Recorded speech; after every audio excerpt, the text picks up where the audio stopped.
नमस्कार दोस्तों, आप सबका स्वागत है मेरी यूट्यूब चैनल में। मित्रों, 1 जुलाई 2024 से दंड प्रक्रिया संहिता के स्थान पर भारतीय नागरिक सुरक्षा संहिता को लाया गया है।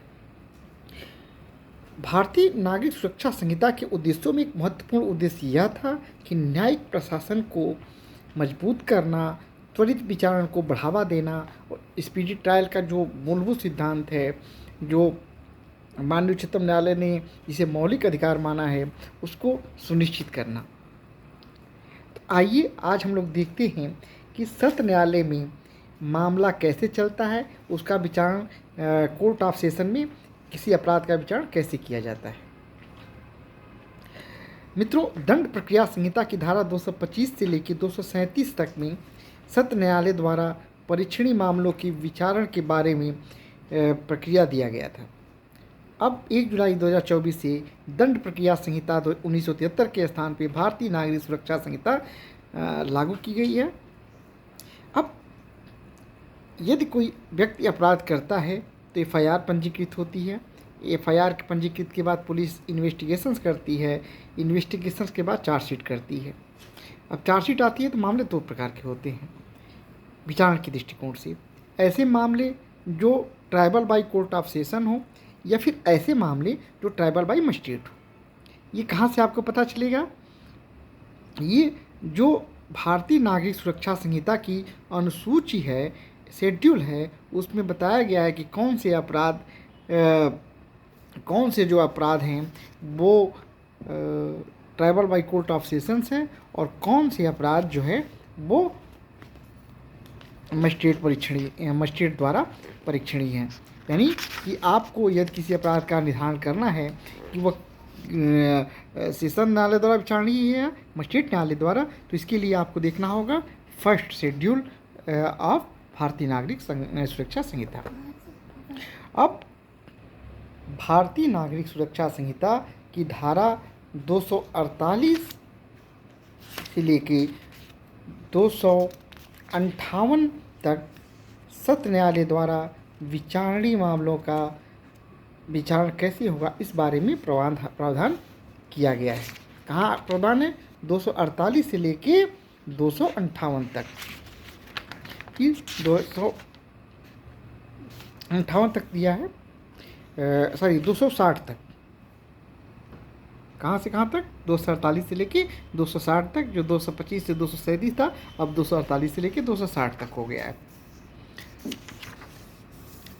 अब हम लोग एक एक करके देख लेते हैं कैसे क्या होगा। जैसा सत्र न्यायालय द्वारा विचारणीय यदि कोई मामला आता है तो सबसे पहले मैं ये बता दूं कि सेक्शन 248 ये प्रावधान करता है, धारा 248 यह प्रावधान करता है कि सत्र न्यायालय द्वारा विचारणीय मामले का संचालन, अभियोजन का संचालन लोक अभियोजक द्वारा किया जाएगा। अब यह देखना है तो 248 यह प्रावधान करती है कि अगर सत्र न्यायालय द्वारा विचारणीय मामला है और सत्र न्यायालय के समझ चलना है तो वहाँ अभियोजन का संचालन लोक अभियोजक द्वारा किया जाएगा। लोक अभियोजक कौन है? एक शासकीय अधिवक्ता होता है जो धारा 18 भारतीय नागरिक सुरक्षा संहिता के अंतर्गत नियुक्त किया जाता है राज्य सरकार द्वारा या केंद्रीय सरकार जैसी भी स्थिति होती है। अब 248 में ये हो गया कि लोक अभियोजक द्वारा मामले का संचालन किया जाएगा। धारा 249 में यह व्यवस्था की गई है कि कैसे स्टार्ट होगा, प्रक्रिया कैसे स्टार्ट होगी। तो अभियोजन के मामले के कथन से जो है मामला प्रारंभ किया जाएगा। लोक अभियोजक अपने मामले को बताएगा, उस पर जो अभियुक्त पे आरोप लगाया जाएगा उसके बारे में बताएगा और वो किन साक्ष्यों से उसको साबित करेगा, वो सारे चीज़ डिटेल्स वो बताएगा। इसका प्रावधान किया गया है धारा 249 में। अब जज साहब क्या करेंगे? मामले को सुनेंगे। अभियोजन जो अपना साक्ष्य प्रस्तुत करेगा, जो भी मटेरियल प्रस्तुत करेगा, उस पर विचार करेंगे, सुनेंगे और सब कुछ सुनने के बाद वो मामले के बारे में लगता है कि मामला नहीं बन सकता है तो उन्मोचित कर देंगे। पहले केवल यही सामान्य प्रावधान था, लेकिन अब 250 में व्यवस्था किया गया है कि अभियुक्त सुपुर्दगी के बाद यदि अभियुक्त धारा 232 के अधीन वाद की सुपुर्दगी की तारीख से 60 दिन की अवधि के भीतर उन्मोचन के लिए आवेदन कर सकेगा। यानी उन्मोचन प्रार्थना पत्र डिस्चार्ज एप्लीकेशन देने का जो टाइम है वो लिमिटेड कर दिया गया है, वो सुपुर्दगी की तारीख से 60 दिवस के भीतर। जैसा कि मैं बता दूं कि सत्र न्यायालय सीधे मामलों का आपवादिक परिस्थितियों को छोड़ के सीधे मामलों का कागनियंस ले लेता है। मजिस्ट्रेट द्वारा उसको जब उसको सुपुर्द किया जाता है सत्र न्यायालय के, तो वो उसका संज्ञान लेता है। तो अब ये महत्वपूर्ण प्रावधान, नया प्रावधान जोड़ा गया है 250 की उपधारा 1 में कि डिस्चार्ज एप्लीकेशन 60 दिवस के भीतर, सुपुर्दगी की तारीख से 60 दिवस के भीतर देना होगा, आवेदन कर सकेगा। अब यदि इस तरह का डिस्चार्ज एप्लीकेशंस आता है या यदि मामले के अभिलेख और उसके साथ दिए गए दस्तावेजों पर विचार कर लेने पर और इस निमित्त अभियुक्त और अभियोजन के निवेदन पर सुनवाई कर लेने के बाद यदि जज साहब को लगता है, जज साहब को ऐसा प्रतीत होता है कि मामला चलाए जाने के लिए पर्याप्त आधार नहीं है, अभियुक्त के विरुद्ध कार्रवाई है तो पर्याप्त आधार नहीं है, तो अभियुक्त को उन्मोचित कर देगा और ऐसा करने के अपने कारणों को भी वो लेखबद्ध करेगा। अब मान लीजिए कि यदि पाता है कि नहीं मटेरियल एविडेंस है और यदि पाता है कि मटेरियल एविडेंस नहीं है तो वो मामले को उन्मोचित कर देगा, आरोप मुक्त कर देगा अभियुक्त को। लेकिन यदि पाता है कि अभियुक्त के विरुद्ध प्रथम दृष्टया मामला चलाए जाने के लिए पर्याप्त आधार मौजूद है तो वो आरोप का विवेचन करेगा। आरोप का विवेचन कहाँ है? सत्र न्यायालय में आरोप का विवेचन होता है धारा 251 भारतीय नागरिक सुरक्षा संहिता के अंतर्गत। तो इसमें क्या होता है कि इसमें यदि इसमें भी एक नई चीज़ जोड़ी गई है। इसमें ये जोड़ा गया है कि आरोप पर सुनवाई की पहली तारीख से 60 की अवधि के भीतर आरोप का विवेचन किया जाएगा। मैं इसको एक डिटेल्स में आपको बता दूं कि जब सत्र न्यायालय 250 के अंतर्गत किसी मामले को उन्मोचित नहीं करता है तो 251 में वो या देखेगा या सुनवाई करेगा और ऐसा उसके पास अवधारणा करने का आधार है कि अभियुक्त ने ऐसा अपराध किया है तो और उसको ऐसा अपराध किया है जिससे लगता है कि अनन्यता सेशन न्यायालय द्वारा विचारणीय नहीं है। यदि उसे उस स्टेज पर ये प्रतीत होता है जो अपराध अभियुक्त ने किया है वो tribal by court of session नहीं है तो वो जो है आदेश द्वारा मामले की विचारण के लिए मुख्य न्यायिक मजिस्ट्रेट को अंतरित कर सकता है। इससे पहले वो या तो अभियुक्त को के विरुद्ध आरोप का विवेचन भी कर सकता है, या तो सीधे वो रिमांड कर देगा सीजीएम को या फिर वो आरोप का विवेचन कर देगा। इसमें ये कहता है कि अनंतर सेशन न्यायालय द्वारा विचारणीय नहीं है तो अभियुक्त के विरुद्ध आरोप विरचित कर सकता है और आदेश द्वारा मामले को विचारण के लिए मुख्य न्यायिक मजिस्ट्रेट को अंतरित कर सकता है या कोई अन्य प्रथम वर्ग मजिस्ट्रेट जैसी तारीख को जो ठीक समझता है अभियुक्त को मुख्य न्यायिक मजिस्ट्रेट या प्रथम वर्ग न्यायिक मजिस्ट्रेट के समक्ष हाजिर होने का निर्देश दे सकेगा और तब ऐसा मजिस्ट्रेट उस मामले का विचारण पुलिस रिपोर्ट पर संस्थित वारंट मामलों की विचारण के लिए प्रक्रिया के अनुसार करेगा। अब ये महत्वपूर्ण चीज़ ये है कि इसमें जब रिमांड करेगा सत्र न्यायालय तो उस मामले की जो विचारण की प्रक्रिया होगी वो वारंट मामलों की विचारण की प्रक्रिया को मजिस्ट्रेट अपनाएगा।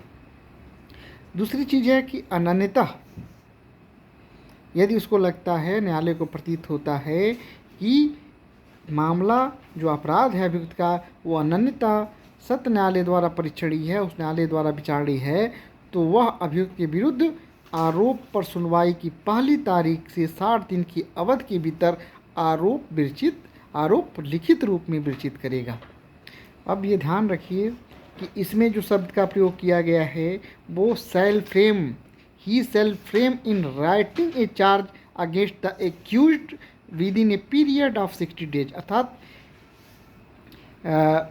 आरोप पर सुनवाई की पहली तारीख से 60 दिवस के भीतर न्यायालय पर बाध्यता है कि आरोप का विवेचन करेगा। अब यदि एक चीज़ और महत्वपूर्ण जो नई धारा जोड़ी गई है कि क्या चार्ज फ्रेमिंग वीडियो कॉन्फ्रेंसिंग के माध्यम से हो सकता है, तो इस प्रश्न का भी समाधान भारतीय नागरिक सुरक्षा संहिता में हो गया है। इसमें कहा गया कि ये जरूरी नहीं है कि फिजिकली उपस्थित हो। इसको 2 को देखेंगे 251 की उपधारा 2 को तो बड़ी स्पष्ट हो जाएगी। जहां न्यायाधीश उपधारा 1 के खंड ख के अधीन कोई आरोप दर्शित करता है तो आरोप या तो शारीरिक रूप से या श्रव्य दृश्य इलेक्ट्रॉनिक साधनों द्वारा उपस्थित अभियुक्त को पढ़कर सुनाया और समझाया जाएगा और अभियुक्त से ये पूछा जाएगा कि क्या वह अपराध का जिसका आरोप लगाया गया है दोषी होने का विवेचन करता है या विचारण किए जाने का दावा करता है। यानी चार्ज फ्रेमिंग जो है वो ये जरिए वीसी भी हो सकता है। 252 में यह है कि यदि आरोप विवेचन के बाद पूछता है जज कि क्या वो दोषी होने का अभियोग करता है और दोषी होने का विवेचन करता है तो 252 में उसे सभी चीज़ देखने के बाद यदि उसको लगता है कि दोष सिद्धि हेतु पर्याप्त आधार है तो वो उसके कन्फेशन को लेखबद्ध करेगा और उसके अनुसार उसको 252 में कन्विक्ट कर देगा, दोष सिद्ध कर देगा, दोष जो सजा होगा वो सुनाएगा। फिर 253 में लेकिन अगर लगता है कि नहीं वो कहता है अभियुक्त कि नहीं वो विचारण उसको कराना है, वो मामले को स्वीकार नहीं करता है, दोषी होने का विवाद नहीं करता है तो मामले का विचारण प्रारंभ होगा और अभियोजन के साक्ष्य हेतु तारीख नियत की जाएगी। अभियोजन हेतु अभियोजन साक्ष्य के लिए तारीख नियत करने का जो प्रावधान है वो धारा 253 में दिया गया है। उसमें क्या है कि अभियुक्त 252 के अधीन जिसे दोष नहीं किया जाता है तो न्यायाधीश साक्ष्यों की परीक्षा करने के लिए तारीख नियत करेगा और अभियोजन के आवेदन पर किसी साक्षी को हाजिर होने का या दस्तावेज या अन्य चीज़ पेश करने की व्यस्त करने के लिए कोई आदेश का जारी कर सकता है। अब 254 में अभियोजन हेतु जो साक्षी आएंगी उनकी परीक्षा होगी और ऐसे सभी साक्ष्य जो लेने के लिए अग्रसर होगा जो अभियोजन अपने समर्थन में पेश करे। इस उपधारा के दिन साक्षी का जो साक्ष्य होगा वो श्रव्य दृश्य इलेक्ट्रॉनिक साधनों से भी अभिलिखित किया जा सकता है। ये इस बात को बंद करता है कि जरिए विषय भी अब एविडेंस लिया जा सकता है। इसको अब इसमें आप जानते हैं कि वीसी रूल्स 2020 में ही उत्तर प्रदेश सरकार ने लाया था तो उसमें प्रावधान कर दिया गया है, लेकिन अब भारतीय नागरिक सुरक्षा संहिता में स्पष्ट रूप से प्रावधान कर दिया गया है कि जरिए वीसी भी साक्ष्य हो सकता है। अब इसमें 254 की जो उपधारा 2 जोड़ी गई है नई धारा वो कहता है किसी लोक सेवा का श्रव्य दृश्य इलेक्ट्रॉनिक के माध्यम से साक्ष्य का भी साक्ष्य लिया जा सकेगा। अब इसमें एक चीज़ 254 की उपधारा 3 है वो कहते ही है कि न्यायाधीश स्वविवेकानुसार किसी साक्षी की प्रतिपरीक्षा तब तक के लिए जब तक किसी अन्य साक्षी या साक्ष्यों की परीक्षा न कर ली जाए स्थगित करने की अनुज्ञा दे सकता है या किसी साक्षी को अतिरिक्त परीक्षा के लिए पुनः बुला सकता है। अब दोष मुक्ति, यदि संबद्ध विषय के बारे में अभियोजन का साक्ष्य लेने, अभियुक्त की परीक्षा करने और अभियोजन और प्रतिरक्षा को सुनने के पश्चात न्यायाधीश का यह विचार है कि इस बात का साक्ष्य नहीं है कि अभियुक्त ने अपराध किया है तो न्यायाधीश दोष मुक्ति का आदेश अभिलिखित कर सकता है 255 के अंतर्गत। अब ध्यान रखिए 250 में वो उन्मोचन कर सकता है और 255 में वो दोष मुक्ति का आदेश पारित कर सकता है। तो ये 2 कंडीशंस हो गए। इससे पहले भी आप